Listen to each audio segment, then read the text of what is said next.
Muy buenas noches, equipo, clase del martes. Ya estamos en nuestro último encuentro, en nuestra última clase. Entonces quería, primero saludarlos en este video. Ya próximamente van a ver de qué se trata este video, que yo sé que en algunos años lo van a ver, lo van a recordar con mucha alegría, porque van a ver todo el proceso que han tenido a nivel profesional y personal, porque yo sé que van a ser tan buenos profesionales como excelentes seres humanos. Hay una linda respuesta que una vez escuché y le preguntaron a una persona si era de derecha o izquierda. Él dijo: soy un aspirante a ser humano, y estoy seguro que acá todos y cada uno son excelentes, extraordinarios y buenos seres humanos. Quería dejarles este video de introducción de lo que van a ver, deseándoles muchos éxitos ya en su parte final de carrera, que ya están próximos a recibir el grado, pero como lo hemos venido diciendo, ya ustedes son todos unos periodistas, unos comunicadores y unas comunicadoras. Entonces seguro de que van a seguir dignificando esta hermosa profesión, el oficio más hermoso del mundo, de la que nunca nos cansamos de estudiar y aplicar. Quiero decirles que estoy muy orgulloso de cada uno de ustedes, todos y todas, como desde que doy esta clase en la Universidad Central, han logrado entregar todos los trabajos, han sido responsables y también con la felicidad de que todos también pasaron su asignatura, la pasaron con honores, aprendiendo, la pasaron como colectivo, que también eso es muy importante, que tenemos que erradicar ese individualismo en el sistema educativo, y la Universidad Central le ha apostado también a eso, a centrar en los estudiantes también el modelo de aprendizaje. Esta asignatura, como vieron, son unas herramientas, una caja de herramientas para que ustedes se puedan defender en su carrera profesional y en su vida diaria. Estoy seguro que muchos de ustedes van a seguir el camino de, desde el periodismo, defender la Constitución, enaltecer los derechos humanos, para buscar un mejor país, un país donde quepamos todos, donde las diferencias, en vez de distanciarnos, nos reencuentren como país. Un proyecto de nación en el que, independiente de nuestra postura política, vamos a hacer respetar nuestros derechos y los derechos del otro, a ser empáticos, a tener esa empatía con los más necesitados, a ser solidarios. Y creo que nuestro trabajo profesional como comunicadores sociales y periodistas va a enaltecer, y ya que adquirimos todo ese conocimiento jurídico, entonces van a ser, estoy seguro, los mejores profesionales. Van a ver a continuación un video en el que va a mostrar una experiencia que tuvimos de tantas significativas educativas, en la que ustedes demostraron ser ya todos unos periodistas judiciales, periodistas constitucionales, garantes de los derechos humanos y pacificadores. Estoy muy orgulloso y quiero felicitarlos porque ya culminaron con éxitos esta, que acá entre nos es si no es la asignatura más importante de nuestro hermoso programa, es la asignatura más esencial. Así es, Juan Camilo. Estamos desde el Palacio de Justicia, donde acaban de anunciar que el Estado fue condenado por la sección tercera del Consejo de Estado debido a la muerte del abogado y periodista Jaime Garzón, quien fue asesinado en 1999. Cabe aclarar que la corporación cuenta en este momento que existieron nexos entre el ejército y líderes paramilitares. Esto ayudó para que se condenara al Estado a una reparación económica para la familia Garzón y asimismo una serie de medidas de reparación simbólica, puesto que fue un delito de lesa humanidad. Además, se revocó la sentencia el 10 de mayo del 2007 por el Tribunal Administrativo de Cundinamarca, debido a que el ex jefe de inteligencia del Ejército Nacional, Jorge Eliezer Plazas, no solo adelantó el seguimiento contra Jaime Garzón, sino que también compartió esta información a los paramilitares para realizar el homicidio. 9:32 de la noche y continuamos con más noticias. Ante la pandemia causada por el COVID-19, el Tribunal Superior de Barranquilla estudió la viabilidad de la detención domiciliaria por enfermedad grave para un recluso que actualmente tiene 70 años y 2 medidas de aseguramiento.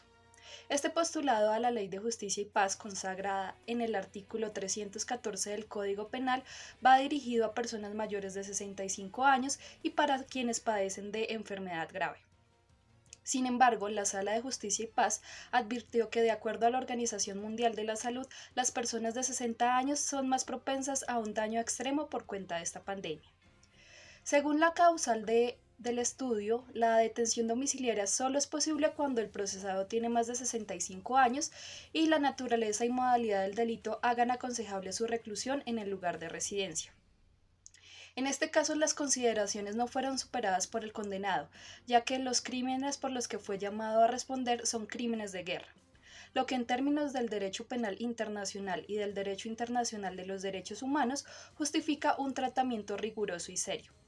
Según indica el ponente y presidente de la Sala de Justicia y Paz del Tribunal Judicial de Barranquilla, el magistrado Carlos Andrés Pérez, quien acogió la tesis vinculante de la Corte Constitucional en la sentencia C-318 del 2008.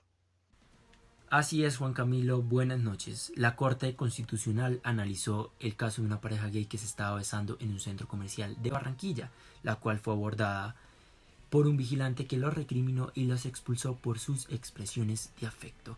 De acuerdo con este contexto, la Sala Quinta de Revisión empezó recalcando que los besos y otras manifestaciones de afecto entre las parejas que se quieren entre sí son naturales. Además de esto, el alto tribunal ordenó al establecimiento comercial y a la empresa de seguridad una excusa escrita y privada a la pareja, teniendo en cuenta los hechos que dieron origen a la acción de tutela y a las vulneraciones de sus derechos fundamentales invocados en la misma. Finalmente se compulsaron copias a la Superintendencia de Vigilancia y Seguridad Privada para que, dentro del marco de sus competencias y si fuera procedente, adelante las investigaciones correspondientes. Buenas noches, comenzamos Noti Central Noticias con el caso de Dylan. Mi nombre es Jonathan Urrego y empezamos de esta manera, ya que Dylan Cruz, un joven estudiante de 18 años de edad, recibió un impacto en la cabeza por parte de un agente del ESMAD cuando se encontraba protestando en las pasadas marchas en la ciudad de Bogotá, acto por el cual lamentablemente falleció. Debido a los hechos ocurridos, la madre del joven interpuso una tutela, la cual falló a favor de ella. Además, la Corte Suprema de Justicia ha decidido poner en manos de la justicia ordinaria el proceso contra el capitán de la policía, Manuel Cubillos Rodríguez, por la muerte de Dylan Cruz. Así que de esta manera la Corte Suprema de Justicia ordenó al Consejo Superior de la Judicatura revisar de nuevo el conflicto de competencias entre la justicia penal militar y la jurisdicción ordinaria, para así determinar quién debería ser el que juzgue al autor del disparo. La decisión se llevó a cabo tras el fallo de la tutela por parte de la madre de la víctima en contra de la Sala Jurisdiccional Disciplinaria del Consejo Superior de la Judicatura, al que acusó haber vulnerado el debido proceso. Esto gracias a que ella expresa que el caso debió quedar en manos de la justicia penal militar y no en el de la justicia ordinaria. La Suprema Justicia acaba de condenar a Ida Merlano, la ex senadora, a 15 años de prisión, ya que hace aproximadamente 7 meses, 1 año y 7 meses de ocurridas las elecciones del Senado y Cámara, donde el fiscal descubrió la existencia de una red de compra de votos a favor entonces la candidata senadora Ainada Merlano y otros políticos locales. La Corte Suprema resolvió declarar a la ex senadora responsable de los delitos de concierto para el delinquir agravado, corrupción sufragante en calidad de coautora y tenencia ilegal de armas. De acuerdo a la decisión de la primera instancia, Merlano fue condenada a 15 años de prisión. Dentro de la sentencia, la Corte absolvió a la Barranquilla del delito de retención de cédulas, negó las solicitudes de nulidad y exclusión de parte de su defensa. Vamos con Daniela Sofía, quien tiene también una información muy importante sobre una acción muy parecida, la acción de nulidad y restablecimiento del derecho. Daniela, ¿cómo está? Bueno, Juan Camilo, clientes, muy bien, gracias. Bueno, Juan Camilo, te cuento. Estos fueron los argumentos claves para que Piedad Córdoba reviviera políticamente utilizando la acción de nulidad y restablecimiento de derecho en el artículo 138 del CEDCA, que quiere decir Código de Procedimiento Administrativo. Según el concepto del Ministerio Público, la excongresista habría incurrido en una falta gravísima porque supuestamente contribuyó económicamente a la campaña del entonces candidato a la Cámara de Representantes, Ricardo Antonio Montenegro Velázquez, en el 2010. La investigación de la Procuraduría General de la Nación se basó en los indicios que no fueron demostrados y no constituyen medios de prueba a la luz del Código Disciplinario. Así lo concluyó el Consejo de Estado luego de declarar la nulidad de la segunda sanción impuesta por la Procuraduría a la ex senadora Piedad Córdoba, decisión que la habría destituido e inhabilitado por 14 años para ejercer cargos públicos. Se debe decir que el elemento clave de esa primera decisión estuvo en establecer, tras la incautación del computador del ex jefe de las FARC, Raúl Reyes, en una operación militar denominada Fénix, no se cumplieron los requisitos de la cadena de custodia, lo que hizo inviables las pruebas recogidas en el territorio ecuatoriano. Tengamos presente que 2 meses antes el consejero William Hernández le dio la razón a la dirigente política debido a que el alto tribunal dejó sin efectos la decisión y de esta manera resolvió que le fueran resarcidos los perjuicios cometidos con la decisión por ser vulnerado dentro de la investigación el derecho fundamental al debido proceso de Córdoba. Muy bien, Sofía. No sé si todavía la tenemos ahí en vivo. Me están preguntando por redes sociales cuál entonces es la máxima corporación que decidió sobre esta acción de nulidad y restablecimiento y que finalmente pues favoreció con su decisión a la antigua senadora Piedad Córdoba. El Consejo de Estado. Muy bien. Noticia Central Judicial con todo lo que debe saber el pueblo colombiano en materia judicial. Ahora vamos con nuestra periodista Daniela Ballén, quien tiene información importante respecto a la acción de simple nulidad. Daniela, buenas noches. Buenas noches, Juan Camilo. Bueno, esta acción de simple nulidad es una acción pública debido a que cualquier persona puede interponerla. En este caso, bueno, tenemos al Consejo de Estado que mantiene la suspensión del fracking en Colombia. En esta jornada, pues, se tomó una decisión de que después de una reunión, la Alta Corte anunció que sigue en pie la decisión de suspender esta técnica de extracción de yacimientos no convencionales en todo el territorio nacional. Queda prohibida toda actividad relacionada con fracturación hidráulica y yacimientos no convencionales incluidos, los pilotos que ya habían puesto el gobierno. Y por supuesto, esta deja contentos a todos los ambientalistas de diferentes sectores políticos y a las comunidades en las regiones en donde se pretenden realizar los pilotos, especialmente en el Magdalena y Medio Cesar. Esta nulidad se ejerce en defensa e interés de la legalidad. También como esta sentencia produce efectos retroactivos, ya que pues es la tierra y la naturaleza quien se ve beneficiada con estos casos. Todo esto también gracias a la campaña de redes sociales promovida por esta organización con el hashtag #AlertaFracking, que parece haber sido efectiva, pues no solo fue tendencia a nivel nacional, sino que recibió apoyo de otros sectores líderes de opinión e influenciadores, actores, cantantes y personas influyentes en distintos canales comunicativos. Por otro lado, Felipe Bayón, presidente de Ecopetrol, aseguró que como compañía seguirán trabajando para estar listos y el alto directivo informó que existe potencial en adelantar proyectos de fracking. Muy bien, y tenemos esa importante decisión para los ambientalistas que a través de esta acción que tiene interés general buscaban que se suspendiera, al menos temporalmente, esta actividad que ha tenido tanto detractores como defensores. Vamos a hacer contacto con Lady Lai Coralina, quien nos tiene información importante sobre una acción importante, que es la acción de controversias contractuales. ¿Qué información nos tiene, Coralina? Pues en medio de toda esta controversia, precisamente tiene que ver con los contratos de los que hicieron gobernadores, alcaldes, ministros, y pues en esto va que haber investigaciones de la Procuraduría, la Fiscalía y la Contraloría y pues entregaron los resultados de las investigaciones que han adelantado por presuntas irregularidades y posibles hechos de corrupción en los contratos realizados anteriormente mencionados sobre la pandemia del coronavirus. Bueno, en estos hechos se involucran a varios alcaldes, está también el Ministerio de Defensa, el de Agricultura. Han adelantado varios procesos disciplinarios contra estas personas, están en investigaciones y pues se ha perdido bastante dinero. Muy bien, Coralina, y esperemos que tanto la justicia, el Consejo de Estado, los tribunales administrativos estén siempre prestos a cuidar algo tan importante para una sociedad como es la contratación pública. Muy bien, y entonces seguimos esperando cualquier novedad que tenga sobre este importante tema. Vamos entonces con una importante periodista, la doctora Mayra Alejandra Gómez, quien nos va a hablar un poco sobre una acción que siempre genera titulares en la opinión pública colombiana, como es la acción de reparación directa. Parece que se nos cayó la comunicación con Alejandra, pero ya la volveremos con ella. Pero tenemos a Diego Llorente, quien en estos momentos nos va a dar una información importante. Ya, el alto tribunal negó una demanda que habría podido sacar al congresista de la contienda política con base en fallos de responsabilidad fiscal que se remonta a las decisiones que tomó mientras el senador fue alcalde de Bogotá, en este caso Gustavo Petro.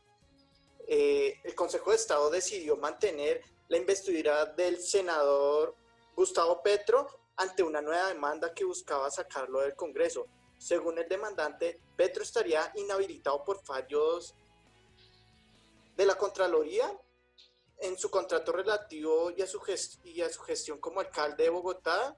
El alto tribunal en primera instancia optó por negar las presentaciones de la demanda y no darle muerte política al ex candidato presidencial.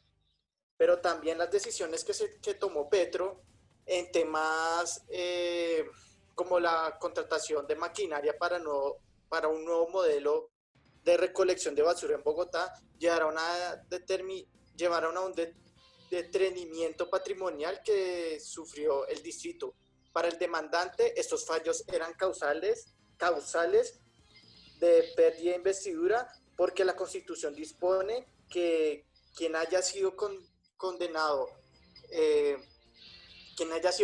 no podrá ejercer política. Sin embargo, el alto tribunal desestimó este argumento y puntualizó a que se refiere a la norma. Los magistrados del Consejo de Estado explicaron en su decisión que todavía puede ser apelada y a pesar de una segunda instancia, que las decisiones de la Contraloría de Bogotá son actos administrativos y no providencias judiciales, por lo que una condena de responsabilidad fiscal no es suficiente causa para dar muerte política. Seguimos contigo, ¿listo, Juan? Diego, entonces, ¿esto quiere decir de pronto para las personas que acabaron de llegar que fue decretada o no la pérdida de investidura contra Gustavo Petro? No fue aprobada, pero también hubo unas irregularidades con lo que respecta al manejo de flujo de caja, debido a que Petro había solicitado mayor número de vehículos, en este caso para el transporte de basuras, aunque esta misma, la Fiscalía no contaría con la precisión de la misma Contraloría para derivar si realmente o no se podría imputar cargos al ser un aforado Gustavo Petro. Constitucional, muy bien. Entonces, esto quiere decir que por ser una sanción fiscal no tiene la ocasión para haber decretado la pérdida de investidura. Muy bien, muchas gracias, Diego. Ya tuvimos el reporte de varias noticias judiciales, de varias acciones también que debemos saber todos los colombianos, el caso de Piedad Córdoba, el caso de Gustavo Petro, pero creo que se viene una noticia importante con Alejandra. Así es. El alcalde Enrique Peñalosa deberá pagar multa millonaria por despedir a una funcionaria. Estos hechos se deben a que en el año 1998 el alcalde desconocía los derechos de los trabajadores de carrera y decidió despedir a la secretaria del Ministerio de Hacienda. ¿Cuánto es la multa, Alejandra, que deberá La pagar multa tiene un exacta? valor de 537 millones. Listo. Se, ¿Nos podrías precisar de qué acción administrativa estás hablando puntualmente? sí, de una acción de repetición. Muchas gracias. Entonces queda clara la acción de repetición y más de esta millonaria multa que tendrá que pagar el alcalde por una acción de reparación directa que tuvo que vivir el país. Y ahora seguimos con Shaula Martínez, quien tiene una información clave para todos los colombianos sobre un derecho o un mecanismo de protección constitucional como es el derecho de petición. Buenas noches, querida Shaula, ¿cómo está? A todos nuestros televidentes, el día de hoy tenemos un caso sumamente importante y es que una víctima del conflicto armado instaura una acción de tutela en contra de la unidad de víctimas. En este caso tenemos que tener en cuenta que el padre de quien instaura la tutela ha sido fallecido y por este caso, él toma las medidas como primera instancia hacer un derecho de petición, donde la unidad de víctimas no contestó el derecho de petición y él sigue y procede a hacer la acción de tutela.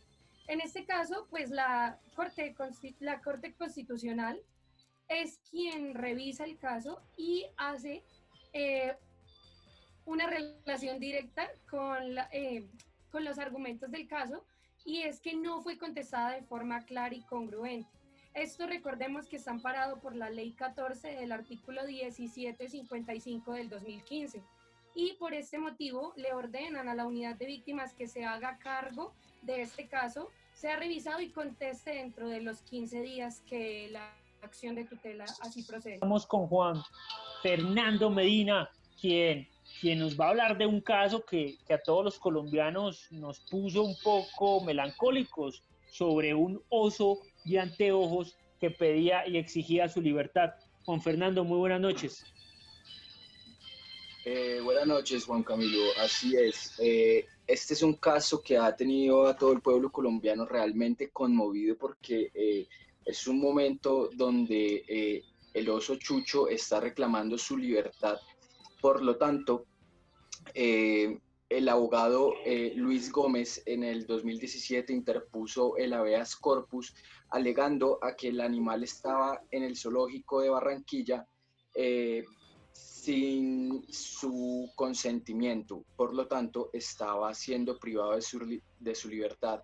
No obstante, el zoológico de Barranquilla interpuso una tutela que fue fallada también por la misma Corte Suprema a su favor, señalando que el oso lo había cogido porque estaba en mal cuidado antes de que estuviera en esa reserva. El alto tribunal negó la ponencia de la magistrada Diana Fajardo. Sí, ¿por qué la negó? Sí, señor Juan Camilo, porque se argumentó y se dijo que el oso podría correr riesgo su vida si se trasladaba a donde se estaba planeando. Se quería llevar para una reserva que ubicada en Manizales, sí, donde va a estar en un estado de semicautiverio. No obstante, se alegó que el oso Chucho no se encontraba en condiciones para poder salvar su vida estando allí. En Colombia, cada año tenemos que reivindicar y conmemorar los derechos de las parejas de orientación sexual diversa. Para eso, nuestro periodista José David nos tiene algún resumen o mejor, los fallos más importantes que se han dado para la protección constitucional de estos derechos. José, muy buenas noches. Así es, Juan Camilo y televidentes, muy buenas noches. Estamos hablando entonces de 3 sentencias que han marcado un antes y un después en la historia de la población LGBTI acá en nuestro país. La primera es la sentencia 075 del año 2007, en el que la Corte Constitucional reconoció derechos patrimoniales para las parejas del mismo sexo. A partir de esta decisión, se declaró exequible lo expuesto en la Ley 54 de 1990. la cual hablaba sobre una protección para las parejas conformadas por un hombre y una mujer, y ahora esta misma ley avala y protege los derechos de las parejas del mismo sexo. Continuamos con las sentencias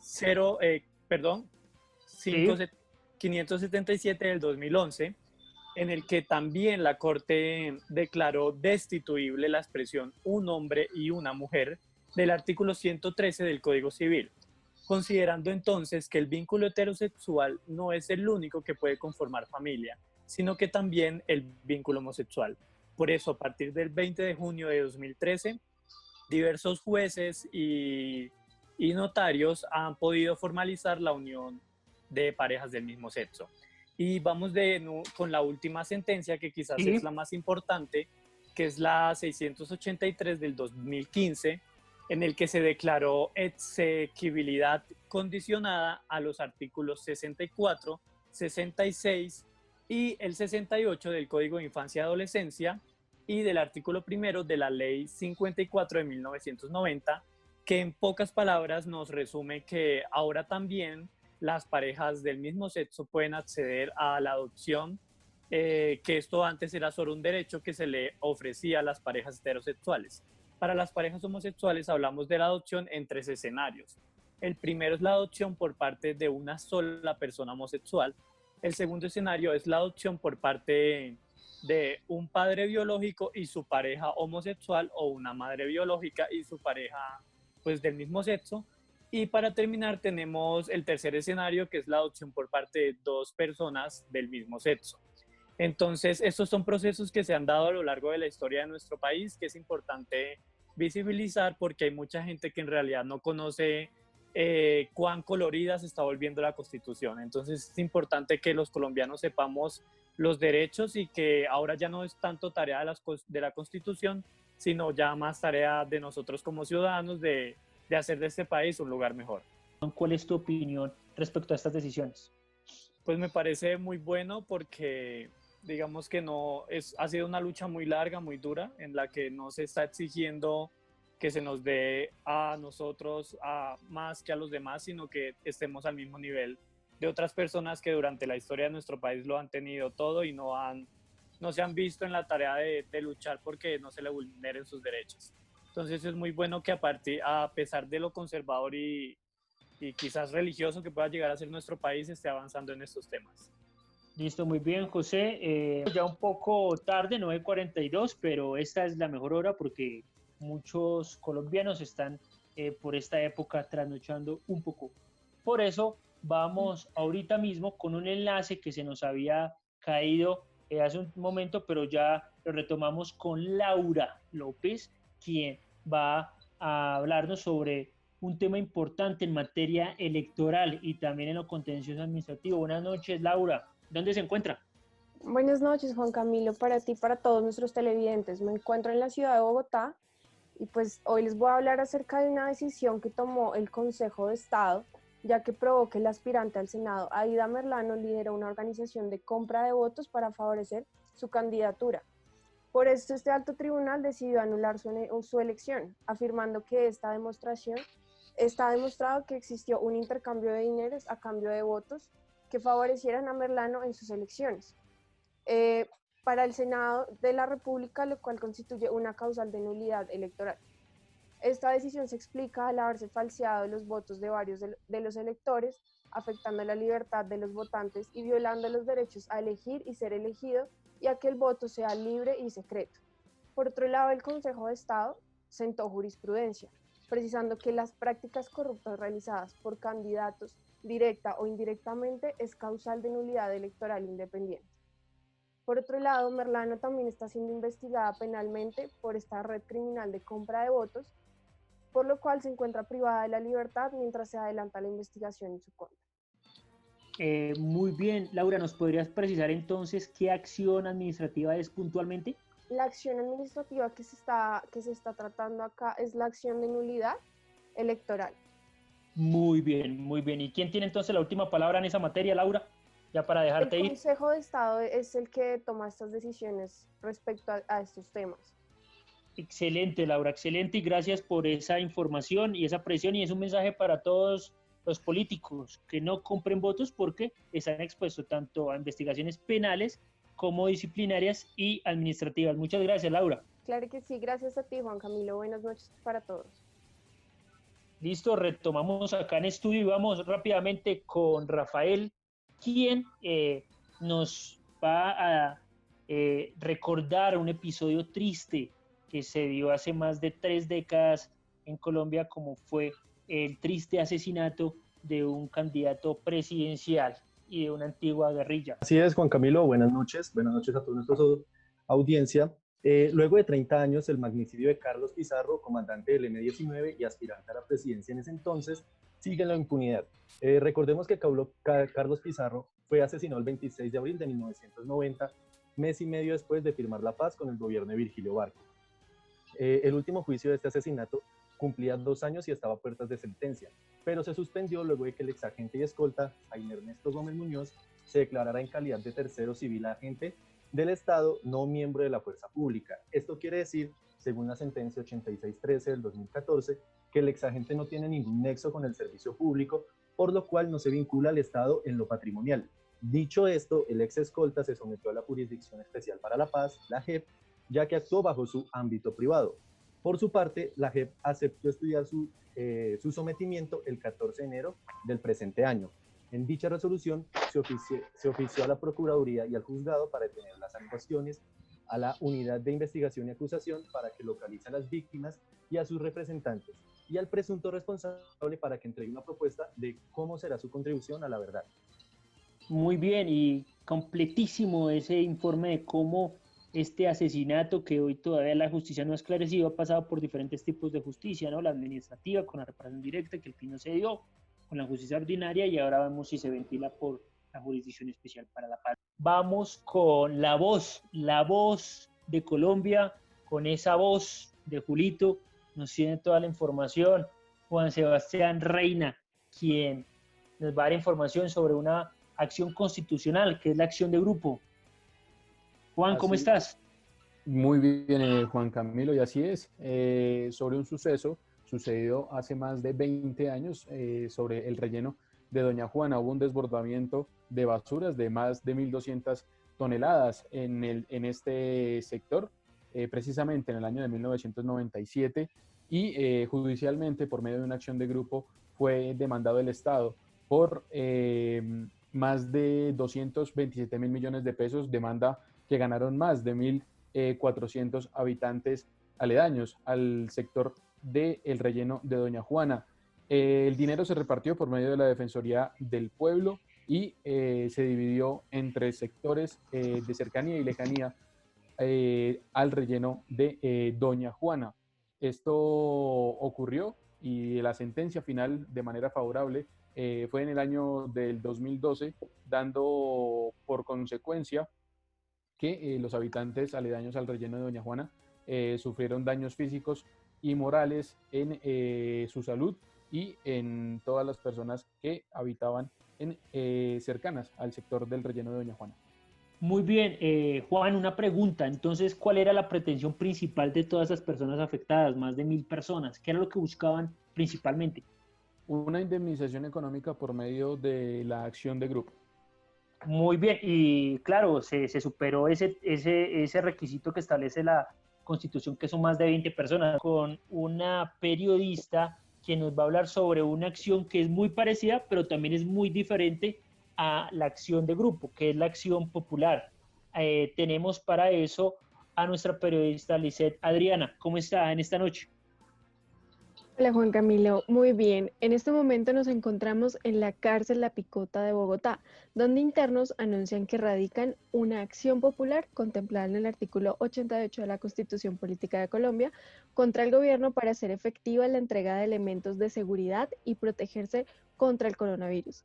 Además, exigen que se cumplan los protocolos de seguridad y prevención para evitar el aumento de casos dentro del establecimiento. Recordemos que en pasadas semanas el presidente de la República, Iván Duque, expidió el decreto 546 que contempla la medida de excarcelación. Estos reclusos no son amparados por la medida y exigen que necesitan herramientas que verdaderamente funcionen y garanticen la vida de quienes permanecen en custodia y de quienes cuidan de ellos. También mencionan que es necesario que el gobierno elimine los obstáculos que pueden hacer que esta reclusión sea efectiva pero domiciliaria, y así que garanticen los derechos e intereses constitucionales a la salubridad y la vida. Los internos también piden que todas las autoridades tomen medidas urgentes para garantizar así sus derechos a la salud y la vida que consideran están en riesgo, ya que faltan medidas más serias para evitar la propagación del virus. Recuerdan también que la Comisión Interamericana de Derechos Humanos ha señalado en medio de la pandemia por el coronavirus que se debe evitar el hacinamiento, garantizar la alimentación, la sanidad y salud de los internos. Además, establecer los protocolos, por lo que se reitera la necesidad de que el Estado sea solidario con las personas que están en debilidad manifiesta. Las personas privadas de la libertad que se encuentran en esta situación de debilidad, por lo que el Estado es el principal responsable de garantizar los cuidados adecuados para asegurar una existencia digna y tranquila, es lo que exigen ellos. También se cobijan a los ministerios del Interior, Relaciones Exteriores, Hacienda, Justicia, Defensa, Salud, Trabajo, Minas, Comercio, Vivienda, Transporte y Cultura para que tomen medidas y así poder proteger a los 5.000 internos que hay en la cárcel La Picota, de los cuales ya han dado 5 positivos con COVID-19. Cabe recordar que varios internos y sindicatos del IMPEC han reiterado que las medidas no han sido suficientes para evitar la propagación de este virus y que faltan elementos de seguridad para su protección, a lo que el IMPEC ha señalado que las medidas se vienen cumpliendo. Es una discusión de nunca acabar, hay bandos que los apoyan, hay bandos que no los apoyan, pero creo que en este momento es prevalecer la vida. Muy bien, Adriana, una pregunta rápida para que usted pueda retomar su trabajo periodístico. Usted que está en la cárcel, ¿cómo palpita esa cárcel? ¿Cómo la siente? ¿Qué es lo que percibe actualmente en La Picota? ¿Miedo? ¿Qué sensaciones hay? Bastante miedo y hacinamiento, porque en realidad las personas que están contagiadas no las pueden aislar rotundamente del resto. Es una situación que ellos están con mucho miedo y que incluso están pidiendo ayuda y colaboración del Estado, no solo por ellos, sino también por los guardianes del IMPEC. Entonces, ¿cómo está la protección en las cárceles? ¿Hay tapabocas, ciertas medidas? Hay medidas, pero no las suficientes, que es lo que alegan o reclaman los reclusos, porque no hay medidas suficientes, hay hacinamiento, no pueden mantener la distancia, incluso en las mismas celdas hay muchas personas por celda, eso es lo que están pidiendo, y recuerdo, no solamente ellos, también los guardianes del IMPEC. Listo, muchas gracias, Adriana, cuídese mucho, veo que no tiene tapabocas, importante, ya que está en ese centro de reclusión. Bueno. Claro que sí. Listo, muchas gracias, Adriana, y vamos con un periodista que es multifacético, él es productor, periodista, es fanático de Millonarios, pero no vamos a hablar de fútbol ahora, sino de temas importantes como son las noticias judiciales. Sí, Juan Camilo, luego del reconocimiento a la custodia compartida realizada por la Sala Civil de la Corte Suprema de Justicia, la Corte Constitucional en un reciente fallo determina que la custodia compartida debe ser una regla general, ya que en Colombia no existe una regulación integral en estos procesos. La Corte Constitucional también contempla que un juez de familia debe garantizar el interés superior de los menores de edad. Y este operador judicial determina el número de visitas y la cuota alimentaria mensual. Ante esta premisa, el alto tribunal determinó que en los acuerdos de la custodia, el juez debe... ¿Cuál fue ese alto tribunal, Roballo? La Corte Constitucional. Debe el juez ceñirse en mínimo 3 pilares, como lo son el principio de correspondencia parental, el principio de igualdad parental y el derecho de las garantías de los menores.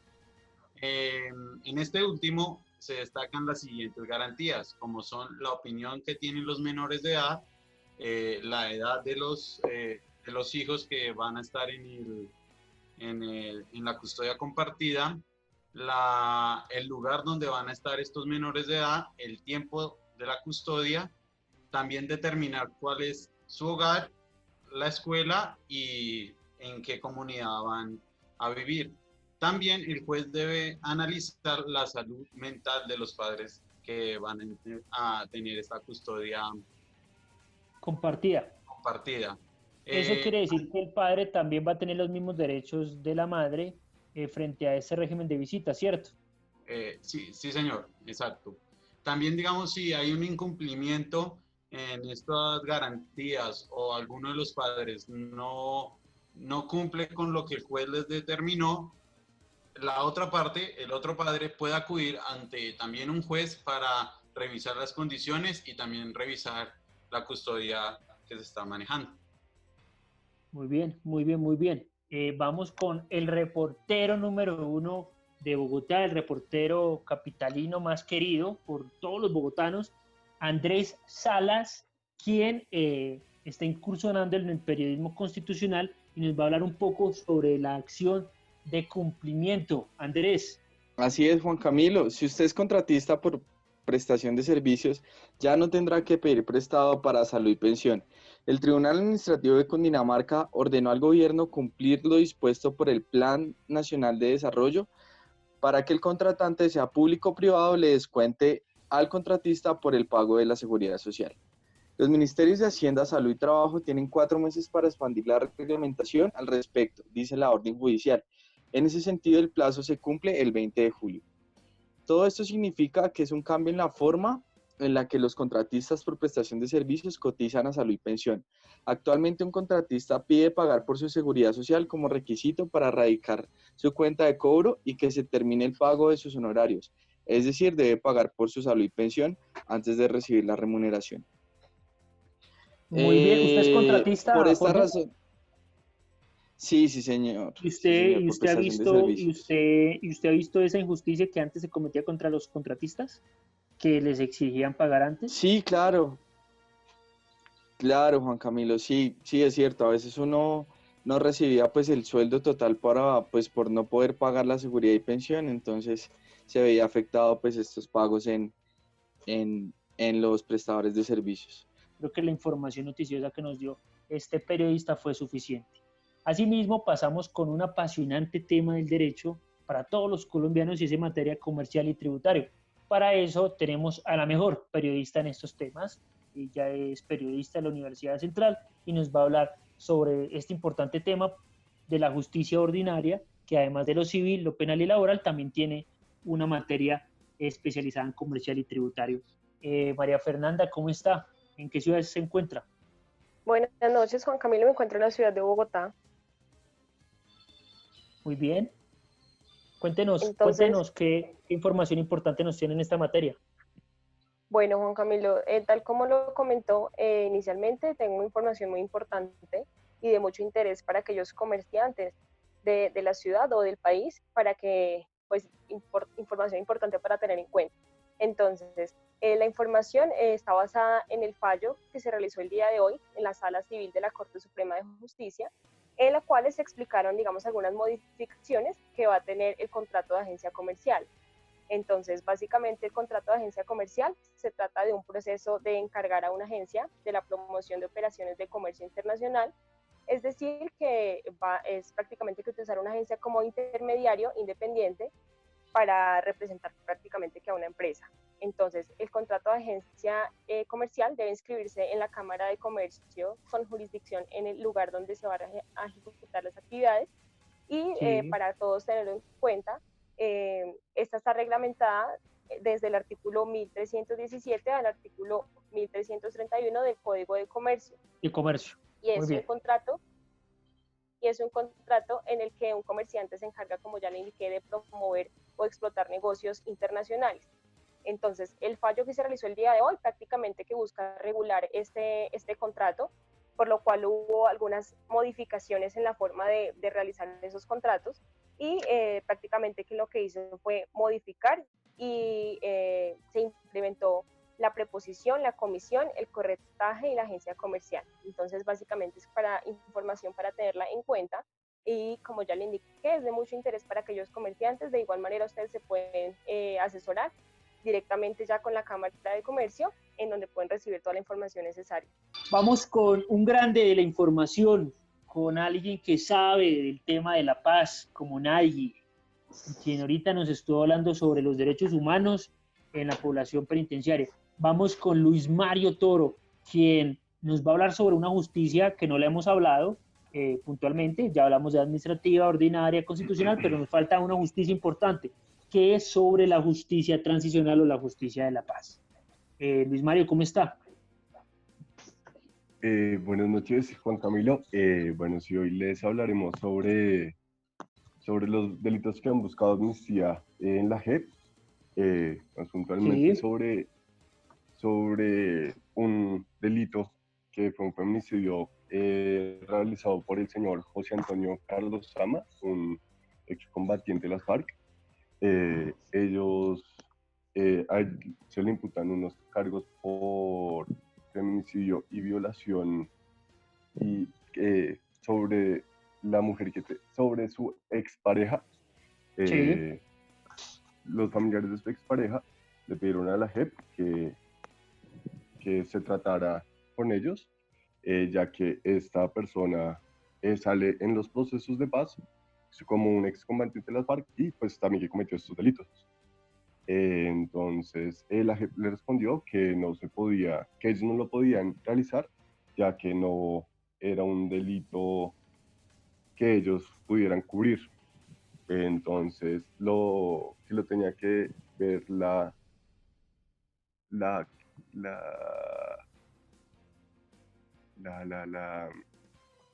justicia ordinaria. Muy bien, muy bien, muy bien, muy bien.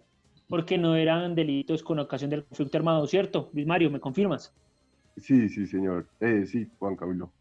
Muy bien, muy bien. Entonces el mensaje final es que, y tú me lo complementas, por favor, Luis Mario, es político, no político, personal común, si no ha cometido actos que tienen que ver con ocasión, pues no vayan a la justicia de la JEP, porque va a hacer perder el tiempo de la justicia y pues de una u otra manera sí o sí le va a tocar responder eso en la justicia ordinaria, ¿cierto? Luis Mario.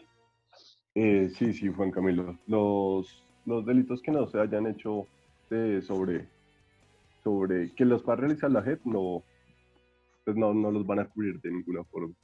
Y concluimos este noticiero con Daniela Trujillo, quien nos va a hablar sobre este tipo de justicia en un hecho noticioso. Daniela, ¿cómo está? Hola Juan Camilo, ¿cómo estás? Así bien, es, bien. en este momento me encuentro en el municipio de Tuchín, Córdoba. Desde el 2 de abril fue implementado como una medida pedagógica un castigo en el cepo a personas que caminan sin justificación por las calles de Tuchín. Alexis Salgado, alcalde de Tuchín, la primera autoridad del municipio, nos dijo que lo que buscaba con esa medida era garantizar tanto el cumplimiento de las normas nacionales como las sanciones establecidas por los indígenas. Es decir, hacer una articulación entre la jurisdicción ordinaria y la jurisdicción especial indígena. También dijo que se están teniendo en cuenta todas las normas constitucionales. Es importante aclarar que esta medida denominada cepo hace parte de las sanciones contempladas en la ley del pueblo zenú. Recordemos un poco lo que es jurisdicción para poner un poco en contexto a los colombianos, Juan Camilo. A grandes rasgos es la autoridad o poder para juzgar y aplicar leyes. En este caso, la jurisdicción especial indígena, de acuerdo a la Constitución, se ejerce solo en los territorios indígenas y solo la persona que perteneciente a la comunidad puede ser objeto de esta justicia, siempre y cuando no sean contrarios a la Constitución y leyes de la República. Es decir, como resumiendo, Juan Camilo, que la jurisdicción indígena hace parte de la rama judicial del poder público y las autoridades indígenas pueden ejercer efectivamente estas funciones. Entonces, bueno, actualmente en Colombia existe un debate por la coordinación de estas dos jurisdicciones, las que le mencionaba, por lo que el Consejo Superior de la Judicatura es el ente encargado de resolver los conflictos entre estas dos jurisdicciones a través de distintos ¿Cuáles serían esos tipos de...? La jurisdicción ordinaria y la jurisdicción especial indígena. Muy bien, muy bien. Eso es todo, Juan Camilo, por el momento. Una pregunta. Cuéntame, Una pregunta ya para pues dejar descansar a nuestro público, principalmente nuestro público, que los periodistas no tenemos horas extras. Una precisión, es decir, que la Constitución política garantiza, respalda y permite que la comunidad indígena tengan su propia justicia y que no sea la justicia ordinaria o cualquier otro tipo de justicia la que los juzga a ellos. Sí, señor. En la Constitución, en el artículo 246, se establece específicamente todo lo que tiene que ver con las leyes indígenas, porque ellos, digamos, que se amparan de otra manera, como lo decíamos aquí con la Corte, con el Consejo Superior de la Judicatura, que es el encargado de regular las dos jurisdicciones. De definir la competencia en algunos casos, si se conoce por la justicia ordinaria o si sigue siendo parte de la justicia. Exacto, indígena, ¿no? Porque muchas veces entra en debate, por ejemplo, los derechos humanos, los derechos fundamentales, claro, por ciertos tipos de prácticas que se llevan a cabo los indígenas. Eso es muy importante y ya con eso ahora sí la dejo ir. Eso es muy importante que nos ayude a precisar. Es decir, que la Constitución permite que haya una justicia indígena que juzgue, investigue a su propia comunidad, pero esos castigos no pueden ir en contra de la Constitución, ¿cierto? Exacto. Por eso es importante el ente del Consejo Superior de la Judicatura, claro, porque es quien los controla. Listo, muchas gracias, Daniela, y espero que tenga una feliz noche. Le tocó esperar hasta el final, ¿no? Para que, sí, le diéramos paso. Claro que sí, pero acá está haciendo en Tuchín mucho calor, entonces estamos muy bien. Listo, muchas gracias y con eso la dejamos descansar y les deseo una feliz noche. A continuación vamos a ver unas importantes reflexiones filosóficas, jurídicas, constitucionales que ustedes hicieron tan magistralmente sobre nuestro derecho fundamental a la libertad de expresión y de información y de recibir información veraz. Quiero que estas reflexiones ojalá ustedes siempre luchen por ellas, tanto en su vida profesional como en su contexto más cercano. De verdad que van a ser reflexiones que si alguien las lee, sin lugar a duda, cuando va a trabajar sobre estos temas, va a citarlos.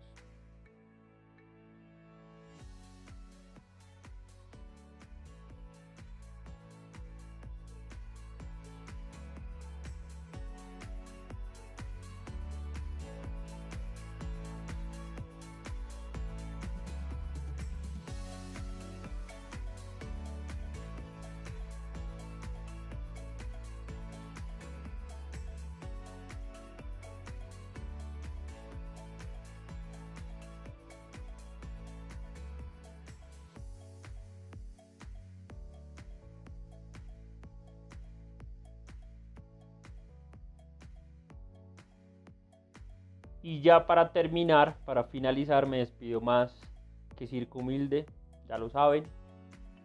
De eso dio cuenta nuestras clases a veces hasta las 10:30 de la noche. Les pediré siempre disculpas por eso. Les debo ese tiempo, ya saben que me pueden buscar para cualquier favor porque les debo tiempo valioso.